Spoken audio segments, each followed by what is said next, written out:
for his player character interview, I have Evan Rose. The other players, I had to meet with them virtually, but Evan and I have the pleasure of living in the same city together. I live here. So we get to meet in person every Tuesday and play D&D together. So Evan, do you want to tell our friends about yourself and who you're playing? Absolutely. Hello, my name is Evan Rose. As Brian said, I live in St. Louis, and I get to come over every Tuesday and play Thaumas in A Matter of Time.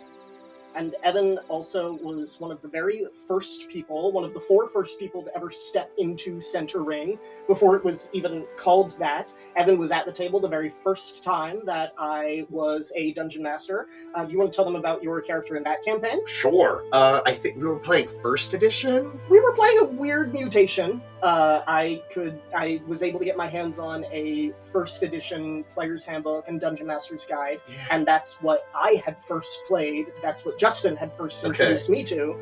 But we were very fast and loose with the rules. That's right. We were very narrative focused. There were a lot of rulings made on the fly that I don't think were consistent from week to week. Combat was a mess every time. But we were having fun, and that's what mattered. And that's what mattered. That's right. Yeah, tell us about that character. Sure. So, 10 years ago, almost at this point, almost midsummer of 2016. Yeah. We played. I'd go over to y'all's house. We played Dungeons and Dragons, and I was the magic user. Was his class? That's it, magic user. Mako of the Floating Leaf. He was a wood elf, and who would later on become a dragon rider. Right. The first one. And the last story. And apparently the last one, like timeline-wise. Yep. So that seems to be a trend with my characters, the last of something. Spoilers. Spoilers. Spoilers. Well, we haven't done A Matter of Time yet, so we're good. Yeah, but Stormslayer. Yeah. Nobody listens. Stormslayer spoiler warning at the beginning of this. Yep. But yeah, that was a blast. I do think I remember you saying that we were having our like big bad battle, and you were like, I'm never having another player be a dragon rider again. It was like, because I was a very new dungeon master who was making up the rules as I went and was more narrative focused than anything else. And at that point I hadn't started watching Critical Role, or Dimension 20 hadn't even started yet. And so the rules were far and away from me. And that big conflict with the bad guy that I had been building up since the beginning of the campaign, that lasted a little less than a year. It was like 9-10 months. You guys just wiped the floor with him. It was comical how easy it was. But the great part was that wasn't the most exciting part of that finale. What happened afterwards with we will not go into details, because one day there will be books about this adventure, and you guys might learn about it in the A Matter of Time campaign. Maybe. But after the bad guy was just decimated by the party, the party ended up kind of breaking into 2 different factions, trying to decide what was going to happen next, to the point where, like, you guys did fight against each other. It turned into a fight. Yeah. Like the classic D&D hope is you have your party and you fight against all the odds, and we did that for 9 to 10 months, and then the very last session there was a moral conundrum. It was tricky, and what's kind of neat is all of our characters survived it, and that gave you ammo to continue stories. You even wrote Shadows at Midnight about one of them. Yep. So that's really cool. Yeah, and so that moral conundrum really like tore you guys apart. I just sat there for like 45 minutes after you guys like kicked my bad guy's ass, and I watched you guys argue with each other. I didn't say a word. Oh, yeah. And it was, to this day, one of my favorite memories as a DM. So that campaign, before Centering had even been named, before I knew what it was going to turn into, what I wanted to do with it, that campaign took place during what would come to be known in-world as the Sorcerer's Civil War, which is pretty recent history in A Matter of Time, and very pertinent history, which gives you a little bit of an advantage as a player, but also a bit of a disadvantage. For sure. Because, recent history, but far enough removed that the victors of that conflict have been able to write things as they want them to be perceived, and not as they factually were. So you might be hearing things in a matter of time that contradict what you as a player remember. Oh, and Brown, this is my third campaign with you, and so I have learned to not believe everything you hear. Yeah. Yeah.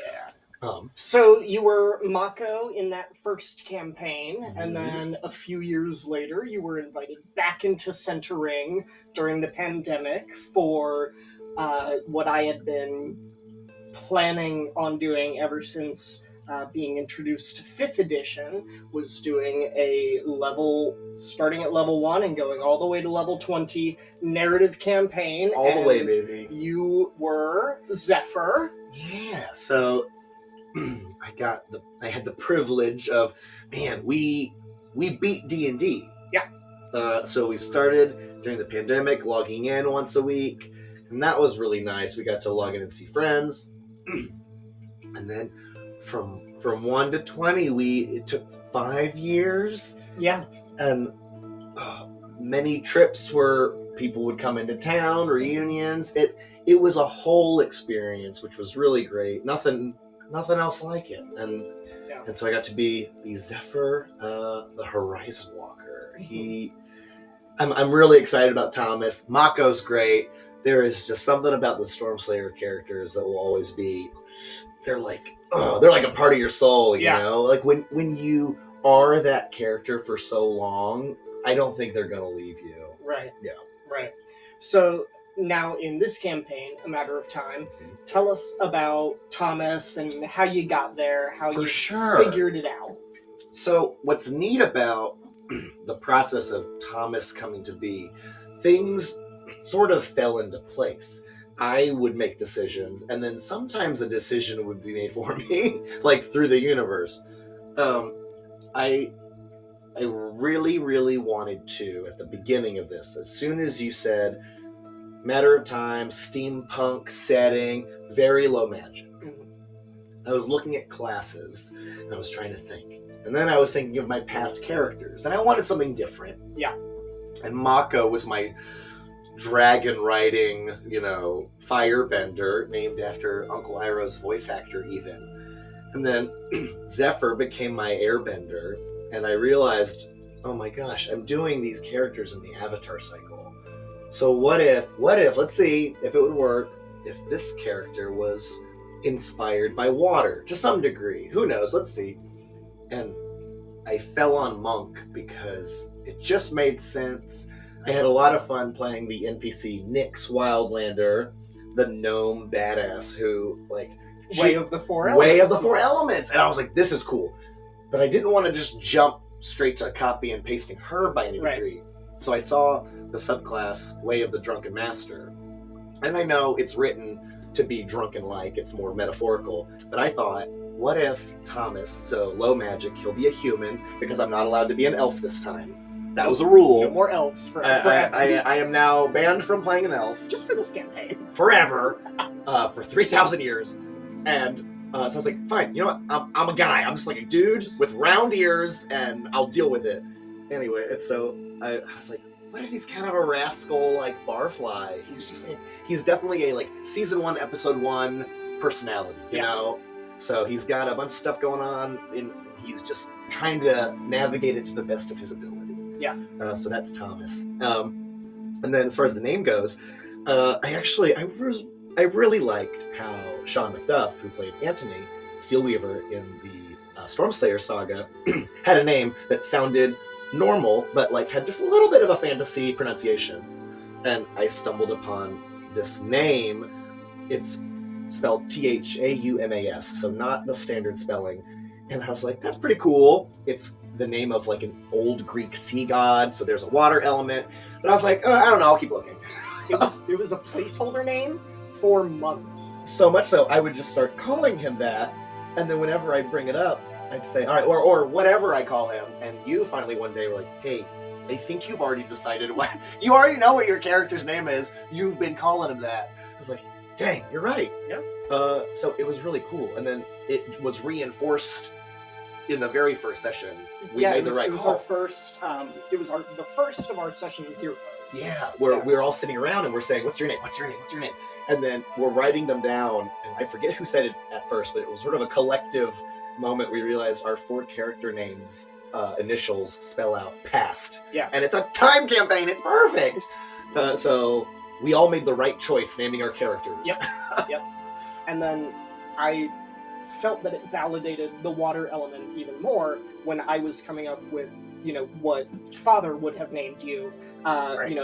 Based off of the Umbrella Academy sort of like starting point, the idea that, Father wasn't going to give you guys unique names. He probably would have just named you 1, 2, 3, and 4. But I didn't want to, do that, and I wanted it to have more of a fantastic element to it. So it was, I started with the Greek alphabet, alpha, beta, and then I added to those, and with the idea that these were like the draconic numbers in centering. So there was Alphaxion and Battalier and Gamake, and then you ended up being Deltamen, which came from Delta, which is just another water feature. It all falls into place. Yeah.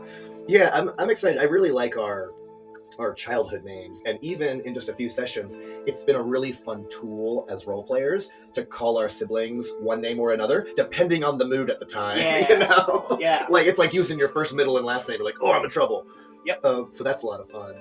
So then, what other characters inspired your ideas of Thaumas? Sure. So what's fun about Thaumas is I took the rules literally.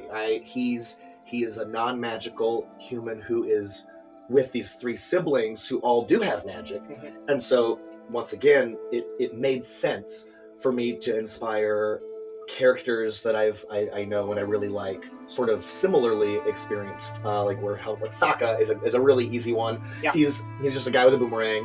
And he exists in this world where things don't always make sense to him, and he's just trying to do his best. Yeah. Even as far as going like Han Solo in the Star Wars series, he's not a Jedi, he's not a Wookiee that can tear your arms off. He's like, I love Han Solo in that story because like he survives by his grit. So sort of that rascal element. So Yeah. I'm inspired by those types of characters. And I'm gonna do my best to portray him like that as best as I can. It's gonna be a fun challenge, and we'll get to there later. But then also as a monk, I'm always really inspired by the movement of martial arts. I think they're just such a cool aspect to the human movement. And one of my favorite actors that does that is Jackie Chan. When he acts while he fights, he's not this serious, like, I'm a badass and I'm gonna beat you up. Like, he's reactively just trying to, like, live this second and the next second, and his jacket falls off or he kicks the chair, and I really like that. It's the action hero that I want Thaumas to be. He's not gonna, like, chew the glass and spit it out. He's like, huh, huh, crap, oh no, Very, like, improvisational fighting. Yeah. I think that's gonna be a really fun sort of a flavor to whenever we fight. Yeah. So with all of those influences and everything that you have going into Thaumas, what mechanically, we know he's not magical, he doesn't have spells, but as far as like the mechanics of being a monk and the way of the Drunken Master, what ability are you most excited to use? For sure. Well, I'm excited about being a monk. A lot of my characters, we've discussed this. Man, I gotta be mobile. You have to be a dex-based. I get claustrophobic otherwise. And so I really like the way that he's going to be able to like move around in battle. That's going to be really cool. And then the one thing I was anticipating has already happened.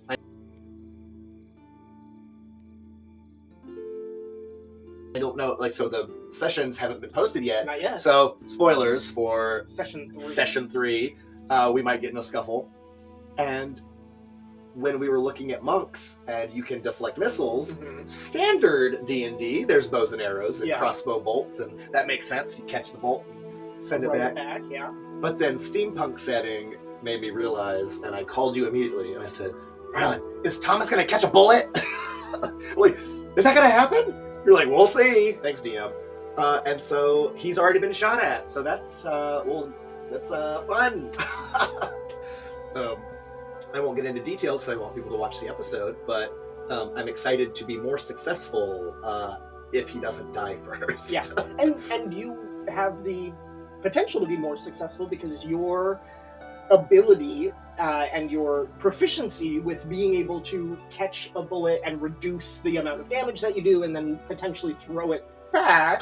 Kung Fu Hustle style, just like yeah, but it's ridiculous. based on your monk class level, Yeah. right? So Thomas will, throughout the course of the campaign, get better at catching bullets, whereas like the guns, they only go so high as far as like damage goes, and then, I can make adjustments and whatnot, but like your ability to catch bullets, you will improve at that, which is just, for someone who was very purposeful in saying like, okay, this is a low magic setting, I'm going to play a non-magic character who can catch bullets. What a fantastic ability! Absolutely wild. Don't worry, Watchmen fans, I'm not the bad guy. Yeah, that's a lot of fun. I'm really excited about fighting. Zephyr was such a peacekeeper. Yep. Thaumas is going to get in the fray. I'm excited for that as well. Yeah. I'm going to definitely be. I think I'm the frontliner. I know Penth is pretty tough and will be right there with me. Yeah. I'm excited about our new party's dynamic for sure. Yeah. That's going to be exciting, without a doubt. So speaking of growing in your abilities, how are you hoping that Thaumas will grow or change or evolve, adapt, other synonyms over the course of the campaign? That is a tricky question. So, water is the element of change, right? So, water is the element of change. The people of the water tribe are capable of adapting to many things. That's cool. And I did, sort of on purpose, create a character that's very much at the start of his journey. Yeah, like you mentioned, being a Season 1, Episode 1 character, someone that has character development coming. Right, and I know you have plans for all of us, and many of them are secrets.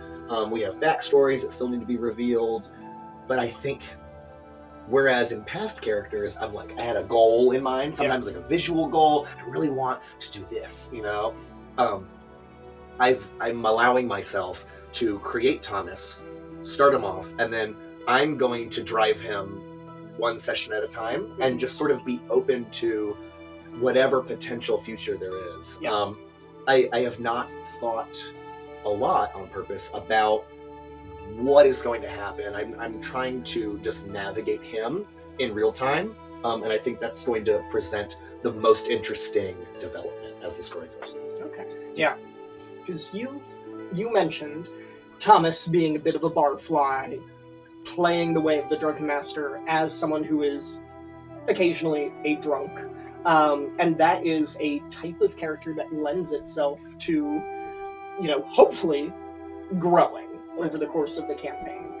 Do you see that being as the subclass that you stick with throughout? No, and we've talked potential futures, and Stormslayer character Zephyr, 1 through 20, same class, didn't multi-class, that was who he was, right? So I am very open to the idea of changing mechanically who this character is. I think that would be a lot of fun. Yeah. As the story develops, if moments happen and we talk and plan about it, having that shift occur, on a mechanical scale, will be really cool. Cool. Yeah. So, sort of a similar topic, what do you think challenges Thaumas the most? What is he most challenged by? I think the easy answer is who he is as a person matches the world a lot. Yeah. So Faroth and these people going about their lives.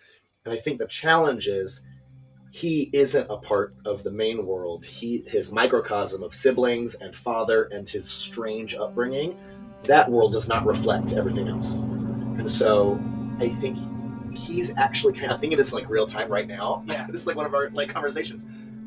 Of the four of us, I think Thaumas is the one that straddles our little world and the big world a little differently than others. Okay. So Aspen is famous, so everyone knows him, and so he is the world, and is almost defying his past. I'm not John, I don't know that. Skia has a job, so they exist in the world. Yeah. Penth has a job. Thaumas, don't know about this, he left and witnessed the world on kind of a large scale. Yeah. And now is back. There it is. That's right. I'm back to it. So even though I know that we have this big central city as our main backdrop, it's really fun to have Thaumas navigating on a scale of being a sky vessel operator and having traveled to different cities and witnessing what the world is like now outside of his like childhood mansion. Yeah. Cool. How are you similar to Thaumas? So, Day job, night job?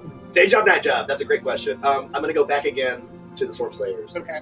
When you told us we were going to make a level 1 through 20 multi-year campaign, I created a character that was just fantasy me, just a version of myself that I could easily navigate, easily control, and I knew him. Yeah. From the start, I knew him.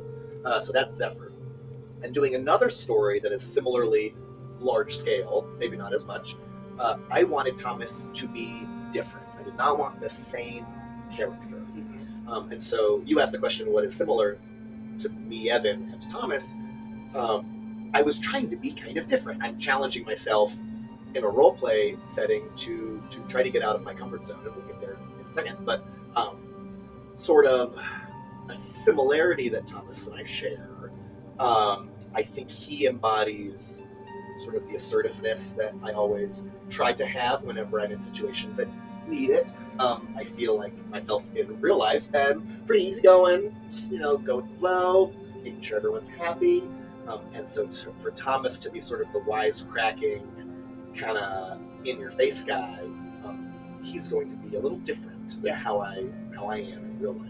So I'm excited for that. I get to act as a different person. Yeah. So that's fun. And then what's going to be most challenging about being Thaumas? I think partially what I just said. Cute bartender. Oh, here we go. Let's go. And I was like, yep, we do it. Okay, next. You're like, Evan, you gotta flirt with the NPCs. Then flirt with me. Gosh, Zephyr was such an asexual character. I'm like, Thaumas has an ex-boyfriend. He has a history. And You talked about Thaumas having an ex-boyfriend in every town that we visited. I did.